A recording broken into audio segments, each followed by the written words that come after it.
Здравствуйте, ребята! Как у вас дела? Все в порядке? Mm? See mõnes mõttes võib vaadata, et mul on olnud nagu väga huvitav elu. Mul on nagu väga-väga mitmekülgne huvitav elu olnud ja väga nii-öelda siis õpetlik elu. Ja üks asi, mis selle nagu huvitavaks on teinud, et mul on olnud võimalus külastada väga palju erinevaid maailmaid siis või kodusid või nii-öelda keskkondasid, jah. Et sa ei pea minema teise riiki iga kord, et külastada teist maailma. Seepärast iga inimene on nagu omaette maailm, täiesti omaette maailm.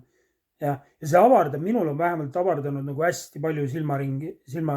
Vaata, kui sa lähed nagu teise keskkonda või ütleme, et ma tulen sulle külla, siis ma ei saa olla sa peremees. Jah, ma ei saa tulla sisse.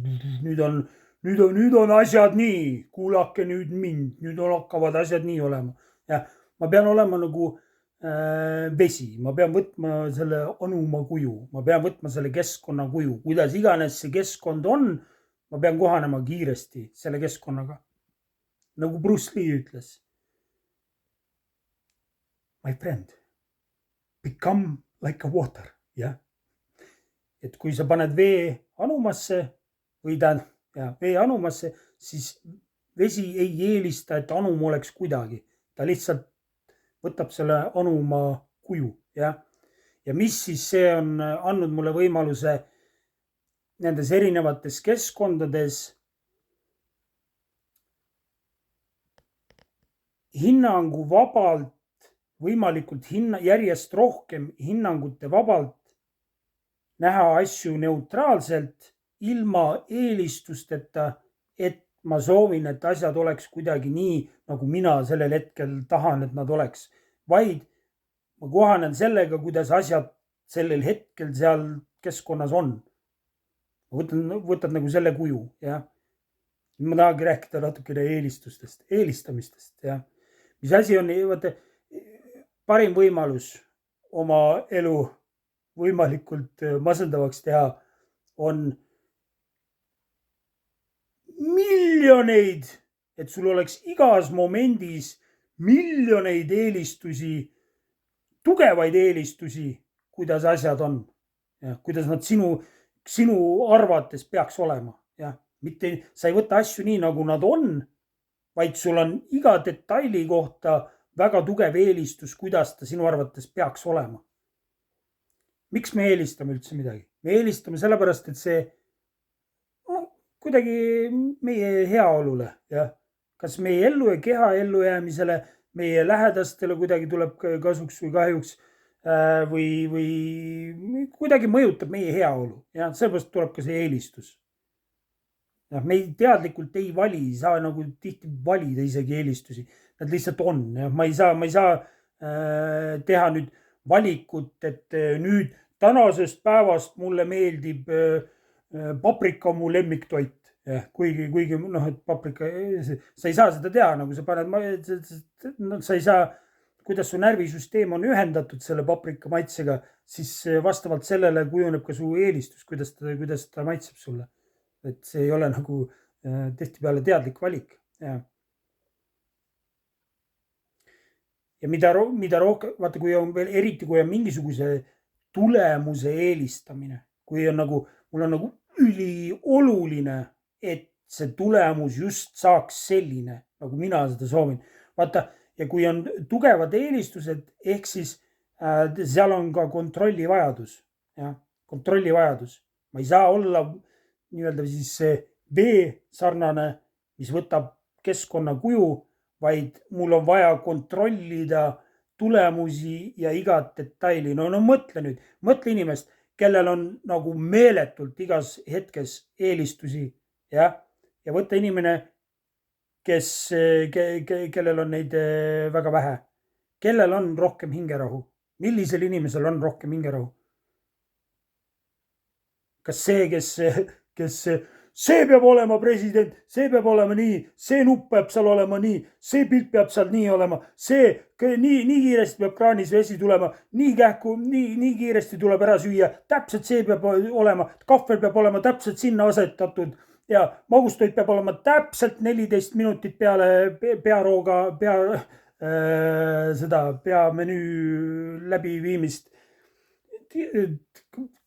No mõtle nüüd, mida rohkem mul on eelistusi, seda rohkem ma soovin kontrollida tihtipeale. Ja mida rohkem ma soovin kontrollida kõike, seda vähem on mul usaldust.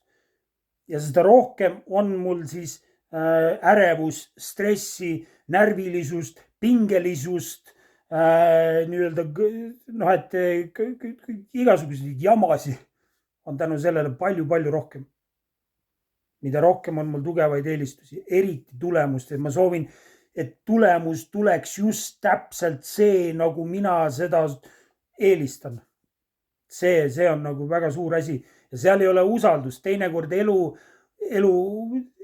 et mis me,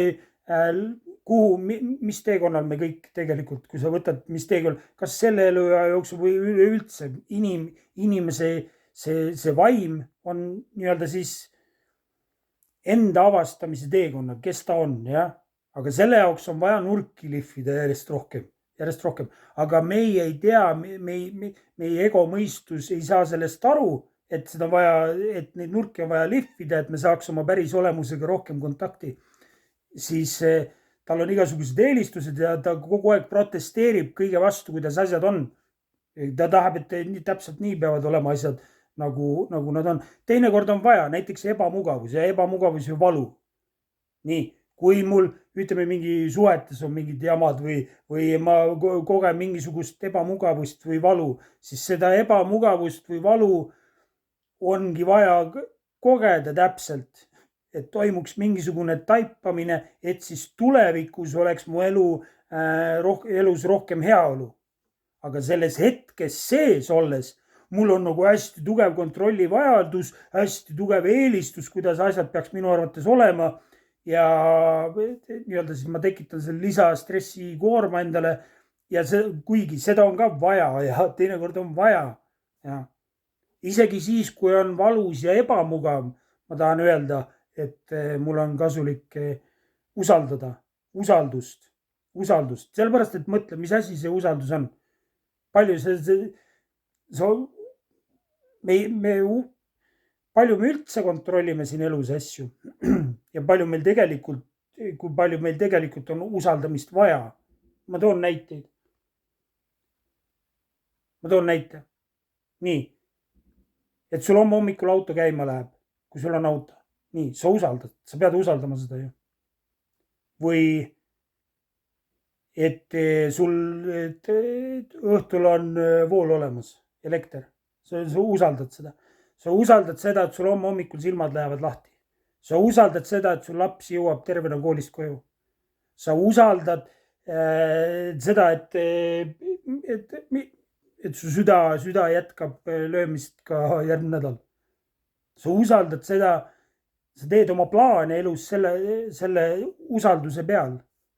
Sul on nii palju asju, mida sa pead usaldama, mis ei ole üldse sinu kontrolli all, mis võivad valesti minna, et see tähendab, meil on seda usaldust väga palju vaja.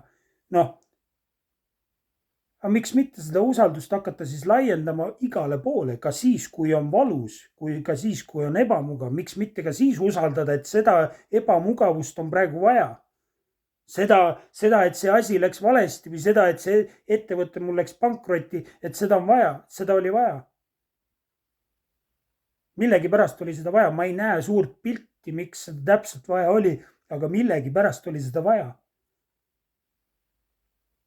Ma usaldan seda, samamoodi nagu ma usaldan seda, et mu süda on meil veel edasi lööb. Ma usaldan ka seda, et mu ettevõte läks pankrotti mingil põhjusel, mul oli vaja saada mingisugune õppetund.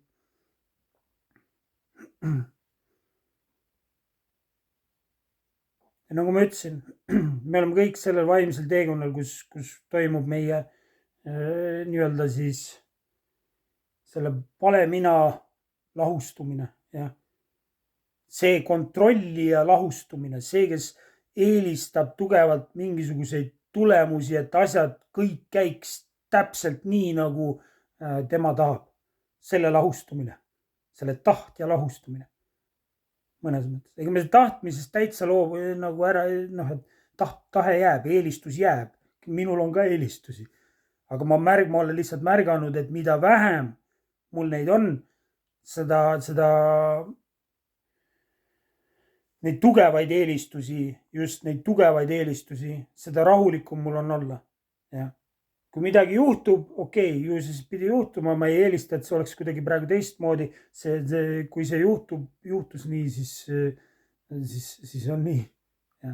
Teinekord on, vaata, võib-olla ütleme näiteks, et see jookseb bussi peale, jah, ma toon absurdse näite. See jookseb bussi peale, jooksed ja siis hakkab bussist maha jääma, peaaegu jääd auto alla, napikas, hüppad üle kapoti, jooksed edasi, siis tuleb mingi, ma ei tea, seal äike lööb sulle kõrvale sinna puusse, sa ikka jooksed, vahet ei ole, mis juhtub ja siis keegi sõidab rattaga otsa, kukub pikari poriseks, tõuseb püsti, jooksed ikka edasi, ma pean selle bussi peale jõudma. Nui neljaks ma pean sinna jõudma. Sul on nii tugev eelistus sinna bussi peale jõuda, täpselt selle bussi peale jõuda. Elu püüdis kõike teha, et sa ei jõuaks sinna bussi peale. Ta püüdis kõike teha. Ja sa jõudsid. Ja siis buss sõitis, toimus meeletu avarii, sõitis mingi rekaga kokku. Sul koljuluu murdribid sassis, ma ei tea, sisemised verejooksud, asjad. Siis mõtled, et fuck, oleks pidanud natuke usaldama ja sõnumi kätte saama, et ma ei pea sinna bussi peale jõudma praegu. Ja. Aga me ei tea kunagi ja siis ongi, paneme, vähemalt mina, paned nii, katse-eksitusmeetod ja pange kogu aeg nagu eksid, lõpuks hakkab nägema mingisuguseid mustreid ja siis kohandad ennast vastavalt, saad arukamaks, targemana edasi. Võtak.